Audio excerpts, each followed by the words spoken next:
मेरा नमस्कार, सभी को मेरा नमस्कार। आज राजस्थान समेत बूंदी भी लोकतंत्र के चुनावी रण में जा चुका है और बूंदी का विकास यदि मैं कहूँ तीनों विधानसभा क्षेत्र का अवरुद्ध हुआ है तो उसका एकमात्र कारण कांग्रेस का कुशासन है। रास्ते में आ रही थी, एक्सप्रेस वे से आई मैं और फिर बूंदी में प्रवेश किया तो एक्सप्रेस वे से गाड़ी मेरी सीधी स्मूथ चल रही थी। जैसे ही बूंदी में आई तो खड्डों का सामना, लगातार खड्डे ही खड्डे थे। तो ये कांग्रेस की सरकार के खड्डे हैं। आप देखिए कुछ किलोमीटर पे हाईवे है, हाईवे पर सीधी सड़कें हैं, लेकिन यहाँ आते ही खड्डे चालू हैं क्योंकि कुशासन, भ्रष्टाचार एक ऐसा कांग्रेस की सरकार का हवा पानी है जिसके बिना ये जी नहीं सके। और इसी कारण सड़कों जिस पे सभी गुजरते हैं, ये खुद भी गुजरते होंगे, लेकिन भ्रष्टाचार वहाँ पर भी है। प्रधानमंत्री जी ने कहा था कांग्रेस के लिए हवा पानी जैसा भ्रष्टाचार, तो हवा पानी यहाँ नजर आता है। बूंदी अपने आप में पानी से सक्षम है, लेकिन बूंदी में भी बहुत अत्याचार हुए हैं। हमारे किसान भाइयों का अत्याचार जब विधानसभा के पटल पर रखा गया, पूरे राजस्थान में कहूँ मैं तो लगभग खनन के 600 करोड़ से ज़्यादा मामले दर्ज हुए हैं, लेकिन बूंदी से अछूता नहीं रहा है। बूंदी के अंदर क्षेत्र है पूरा एक, जहाँ पर बरड़ रकबा, जहाँ पर एक पूरी एक तहसील है, उसमें गैर खातेदारी से खातेदारी में लाने के लिए कौन सी है वो डाबी तहसील है, जहाँ पर खातेदारी लाने के लिए विधानसभा में मामले को उठाया गया और ये कहा गया कि खनन माफिया के कारण इसको रोका गया है। तो वहां पर आश्वासन देते हुए जब हरीश चौधरी राजस्व मंत्री जी ने कहा कि हम बूंदी ही नहीं पूरे राजस्थान में इस तरह के प्रकरणों को बंद करेंगे, और उन्होंने आश्वासन दिया, कब दिया? 20 में आश्वासन दिया और 23 में आज तक बूंदी के किसान भाई गैर खातेदारी से खातेदारी में नहीं आ सके और वो आज भी परेशान है। लंबित है मामला।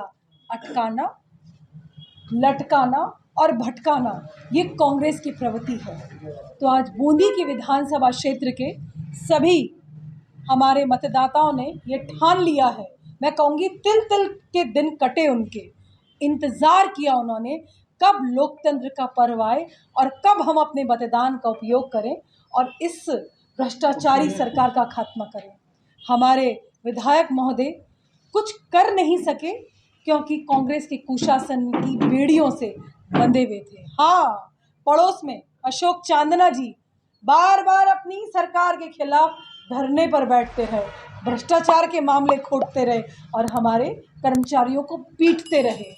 मिनी मुख्यमंत्री जी थे आपके, खेल मंत्री जी, खेल तो बड़ा किया उन्होंने, भ्रष्टाचार का खेल किया है।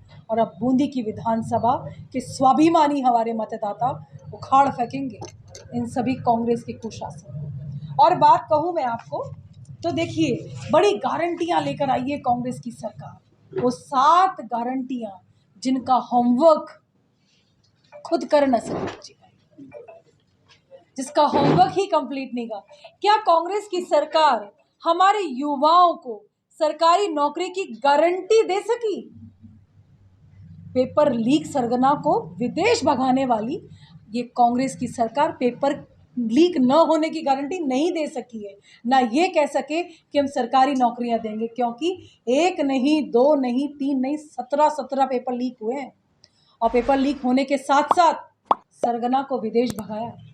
भाइयों, आप सभी जानते हैं पेपर लीक हुआ, जब रीट का पेपर हुआ 16 लाख से ज़्यादा हमारे छात्र छात्राओं ने उस पेपर को दिया था। किन अवस्था में दिया था ये आप लोगों से छुपा नहीं है।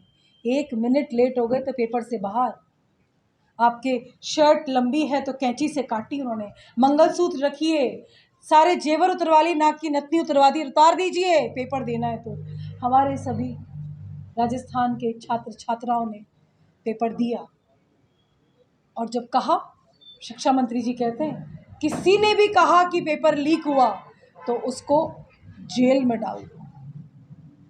2 महीने के बाद पोल खुली और खुद वो शिक्षा मंत्री पद से चले गए और हमारे लाखों छात्र छात्राओं का, 70 लाख छात्र छात्राओं का जीवन अंधेरे में कर करके कांग्रेस की सरकार चलेगी। एक नहीं, दो नहीं, 10,000 करोड़ रुपया हमारे राजस्थान के युवा छात्र छात्राओं का बर्बाद किया है इस कांग्रेस सरकार ने किया।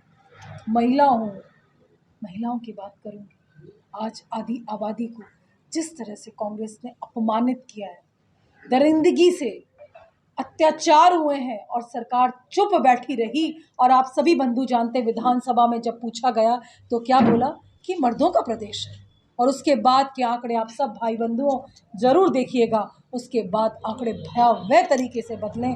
छोटी छोटी बच्चियां, ये वो राजस्थान है जो वीरांगनाओं की, वीरों की धरती है, जहाँ की प्रतिष्ठा के गुणगान दुनिया में गाए जाते हैं। उस प्रतिष्ठा को धूमिल किया है इस कांग्रेस के कुशासन। आप सबसे मैं यही निवेदन करती हूँ, कोई गारंटी नहीं है, सिर्फ एक ही गारंटी है, ये इनके सत्ता में बने रहना और भ्रष्टाचार, तुष्टीकरण और महिला अत्याचार को बनाए रखना। मुख्यमंत्री जी ने कहा, याद है आप लोगों को, कि ये तो झूठे आंकड़े हैं। तो मेरा आप सबसे यही निवेदन है बंधुओं से कि इस कांग्रेस की कुशासन को उखाड़ फेंकना है।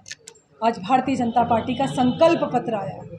हर क्षेत्र को, हर पहलू को चर्चा करते हुए कहा गया कि देखिए, हम लाए हैं राजस्थान के अंदर युवाओं के लिए नौकरियां, युवाओं की सुरक्षा, हम लाए हैं महिलाओं के लिए हेल्प डेस्क, महिला थाना, और इसके साथ साथ जैसे बूंदी के अंदर किसान भाइयों के साथ अत्याचार हो रहा है, तो आपने देखा अन्न प्रमोशन एजेंसी भी आएगी, गेहूं के ऊपर MSP भी मिलेगी।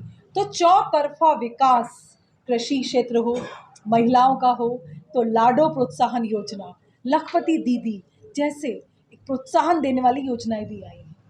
और देखिए, पेंशन भी बढ़ा दी जाएगी। तो जो कहते हैं मोदी जी की गारंटी, जो मोदी जी कहते हैं वो करते हैं। और भ्रष्टाचार को तो ऐसा खात्मा होगा कि पीढ़ियां याद रखेंगी कि भ्रष्टाचार कैसे किया जाए। और सबसे महत्वपूर्ण बात तो यही है बंधुओं की, अब हम सबके सामने पारदर्शिता की ताकत है, ये मोबाइल फ़ोन। डिजिटल ट्रांसफॉर्मेशन ने, डिजिटल इंडिया ने इंडिया की तस्वीर बदल दी है। तो राजस्थान इससे अछूता नहीं है। बूंदी के छोटे छोटे उद्यमियों के हाथ में भी अब UPI कोड। तो अब हम सशक्त, सक्षम और समृद्ध बूंदी का विस्तार करेंगे। ऐसा मेरा आप सभी बंधुओं से निवेदन और विनम्र प्रणाम। आपकी हमारी गाड़ी कमाई का पैसा कांग्रेस सरकार ने भ्रष्टाचार में गंवाया। और हम राजस्थान की बात करें, जयपुर के योजना भवन में पैसा मिला, और बूंदी के अंदर, बूंदी के बिजली थाने में अघोषित 2.25 लाख का कैश मिला, जिसको आज तक पता नहीं है कि किसका कैश है। तो एक कैश की सरकार, एक करप्शन की सरकार सिर्फ कांग्रेस की सरकार है। CCC, cash corruption = Congress. तो आज मैं इस प्रेस वार्ता को संबोधित करते हुए आज भारतीय जनता पार्टी के मतदाता, भारतीय जनता पार्टी के कार्यकर्ता और सभी मतदाताओं से आग्रह करूंगी, स्वाभिमान के साथ चुनावी रण में जो हमारे प्रत्याशी उतरे हैं उनके साथ हाथ में हाथ मिलाइए और कमल के फूल को खिलाइए। जिलाध्यक्ष जी, आप बोलिए। और आज मेरा लोकतंत्र के चतुर्थ स्तंभ की बागडोर संभालने वाले हमारे बूंदी के पत्रकार भाइयों से करबद्ध निवेदन है कि आइए हम सब मिलकर के लोकतंत्र के चतुर्थ स्तंभ को मजबूत बनाएं और इस कांग्रेस के कुशासन से हमारे भाइयों को, छोटी बहनों को, माताओं को, सबको सुरक्षित करें। मुख्य मुद्दा तो ये है कि विधानसभा चुनाव में क्या कहना है? देखिए, बूंदी विधानसभा क्षेत्र में बहुत संभावनाएं अपार यहाँ पर जल की उपलब्धता है, लेकिन अन्य किसी उपलब्धता न करके कांग्रेस की सरकार ने जिस तरह से नेग्लिजेंस के कारण में, और एक और मुद्दा है, कोटा विकास प्राधिकरण ने यहाँ के अनेक गांवों को अपने अधिकार क्षेत्र में किस आधार पर लिया, ये भी स्पष्ट नहीं कर पाए, और बिना बूंदी के लोगों की राय जाने, स्थानीय लोगों की राय जाने, अपने गांवों को कोटा विकास प्राधिकरण में शामिल कर लिया है। ये अपने आप में कितना बड़ा मुद्दा है, पूरी बूंदी विधानसभा में इसका बहुत रोष है। लेकिन विधायक साहब की भूमिका इसमें संदिग्ध रही केडी के मामले में। देखिए, हर क्षेत्र के अंदर हमारे विधायक सक्रिय हैं और इस मुद्दे को यथास्थान उचित समय पर उठा रहे हैं, और आप सबके बीच में भी जल्दी है। विधानसभा चुनाव आपको क्या लग रहा है, क्या हम विधान बूंदी की तीनों सीटें जीत रहे हैं, क्योंकि खेल मंत्री जी खुद खेल में फंस चुके हैं और भ्रष्टाचार के मुद्दे उठाते उठाते खुद भ्रष्टाचार में लिप्त रहे हैं। ये पूरा विधानसभा क्षेत्र जानता है। तो इसी तरह नई नई अपडेट्स व जानकारी जानने के लिए देखते रहिए हमारे साथ दर्शन न्यूज, जो है आप सबका अपना विश्वास। व चैनल को लाइक, शेयर व सब्सक्राइब करना ना भूलें।